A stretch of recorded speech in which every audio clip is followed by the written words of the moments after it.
आपकी ट्रेनर और आप मुझे देख रहे हैं लर्न एक्सपर्ट, जहां आप सीखते हैं इंग्लिश थ्रू हिंदी। क्या आपसे कभी किसी ने आपका रिलेशनशिप स्टेटस पूछा है? क्या किसी ने कभी आपसे ये पूछा है कि आपकी शादी हुई है या नहीं, क्या आप सिंगल हैं and all? I am sure कभी ना कभी तो किसी ने ज़रूर पूछा होगा। किसी ने नहीं तो आपके दोस्तों ने ही ये पूछ पूछ के आपका सर खा लिया होगा कि बता ना, तो रिलेशनशिप में है क्या, शादी कब हो रही है। अगर आपने इस सवाल का जवाब हिंदी में दिया है तो आज के बाद से आपको मैं ऐसी इंटरेस्टिंग चीज़ सिखाऊंगी जहां आप अलग अलग तरीक़ों से इंग्लिश में अपना रिलेशन स्टेटस शेयर कर सकते हैं। तो दोस्तों, आज का लेसन बहुत ही ज़्यादा इंटरेस्टिंग और बहुत ही मज़ेदार होने वाला है। ध्यान से देखिए और सुनिए, क्योंकि आज के लेसन में मैं आपको सिखाने वाली हूँ 18 फ्रेजेस। जी हाँ, 18 फ्रेजेस जिन्हें आप अपने रिलेशनशिप स्टेटस बताने के लिए इस्तेमाल कर सकते हैं। तो मेरे साथ बने रहिए शुरू से लेके अंत तक के, क्योंकि जल्द से हम अपना लेसन शुरू कर रहे हैं। लेकिन हाँ, एक मिनट, उसके पहले क्या आपने हमारा चैनल को सब्सक्राइब कर दिया?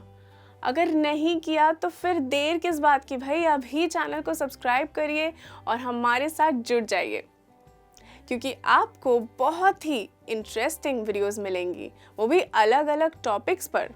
और हाँ, बेल आइकन भी प्रेस करना मत भूलिएगा, क्योंकि आपको हमारे जो भी नए वीडियोस आएंगे ना, जो भी अपलोड होंगे नए वीडियोस, उनकी नोटिफिकेशन मिलनी तुरंत शुरू हो जाएगी।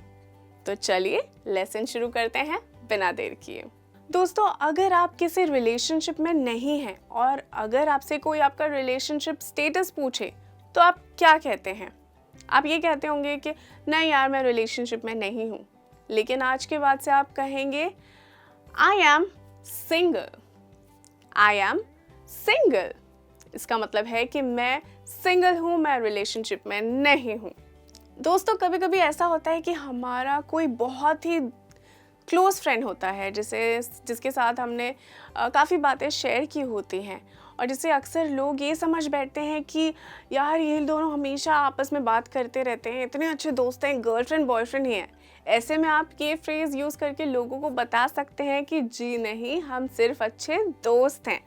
ठीक है, तो आप क्या बोलेंगे उसके लिए? We are just friends. We are just friends. दोस्तों, आप गौर फरमाइए, अगर आप रिलेशनशिप में हैं तो इस बात को आप अलग अलग तरीक़ों से कैसे बोलेंगे। ठीक है, चाहे वो आप शादी में हो, चाहे आप बॉयफ्रेंड गर्लफ्रेंड वाले रिलेशनशिप में हो, तो आप कैसे बोलेंगे? ध्यान से सुनते जाइए।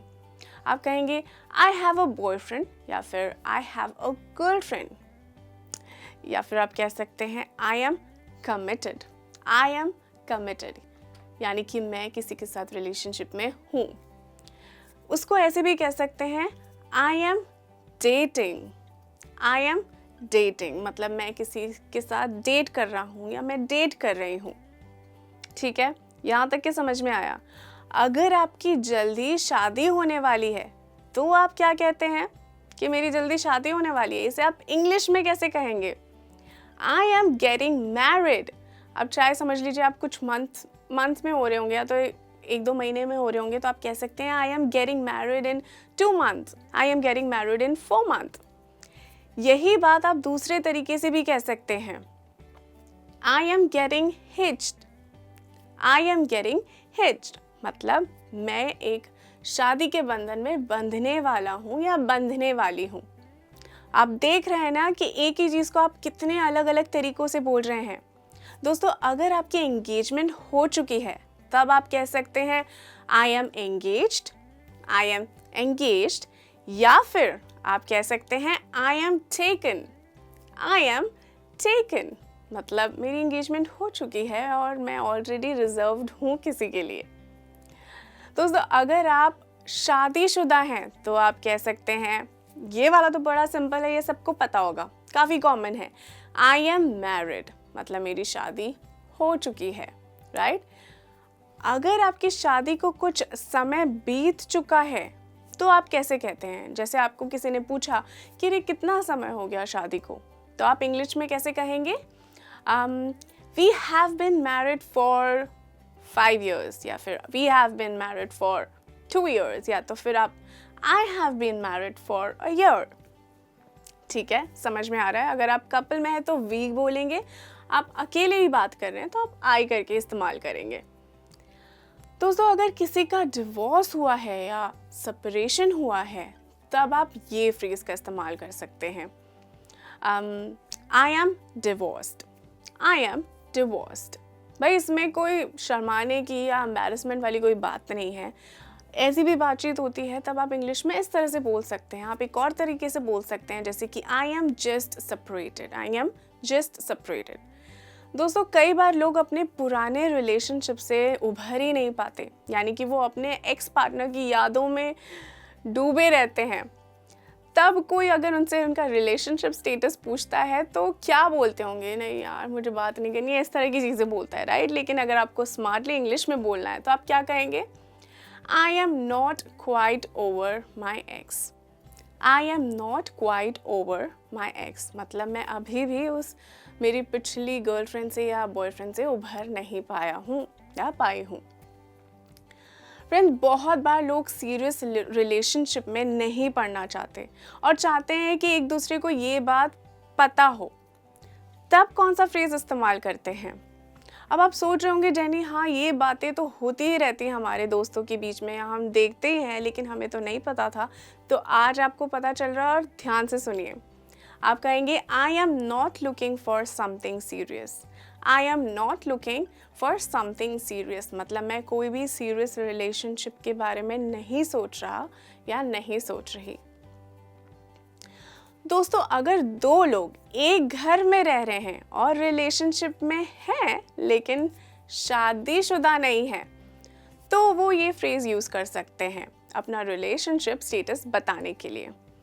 I am in a live in relationship.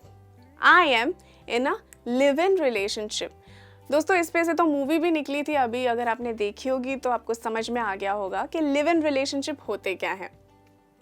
अगर दो लोग रिलेशनशिप में हैं लेकिन वो एक शहर में नहीं रहते तो इसका मतलब होता है कि वो दूर से ही अपना रिलेशनशिप चला रहे हैं। उसे कहते हैं long distance relationship.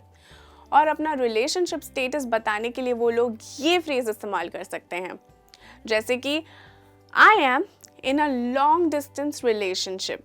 I am in a long distance relationship, जो कि बहुत कठिन होता है लेकिन जो करते हैं हैट्स ऑफ। दोस्तों, इसी के साथ आज का लेसन यही ख़त्म होता है।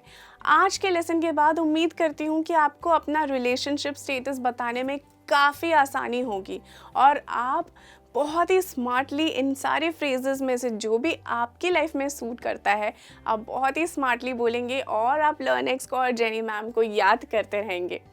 दोस्तों, इन फ्रेजेस का इस्तेमाल करना बहुत ही इंपॉर्टेंट होता है। आप इसकी प्रैक्टिस करते रहिए ताकि आपको ये अच्छे से याद हो जाए।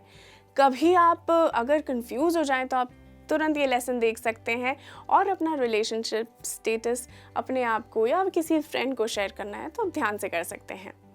मैं जल्द मिलूंगी आपको एक नए इंटरेस्टिंग लेसन के साथ। तब तक के लिए आपको क्या करना है? You have to keep practising, keep smiling and take care. Bye.